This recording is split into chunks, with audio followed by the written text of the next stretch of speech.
Dua pemimpin muda Parti Keadilan Rakyat PKR, Nik Nazmi Nik Ahmad dan Akmal Nasrullah Muhammad Nasir gagal mempertahankan jawatan ketua cabang masing-masing dalam pemilihan parti yang berlangsung baru-baru ini.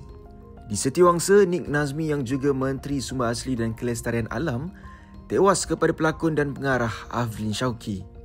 Keputusan rasmi di laman PKR menunjukkan Afdlin meraih 631 undi berbanding 563 undi yang diterima Nik Nazmi.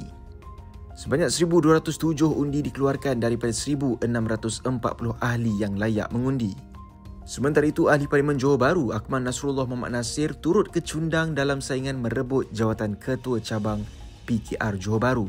Beliau tewas kepada Ketua AMK Johor, Muhammad Taufik Ismail, yang memperoleh 709 undi berbanding 587 undi yang diterima Akmal.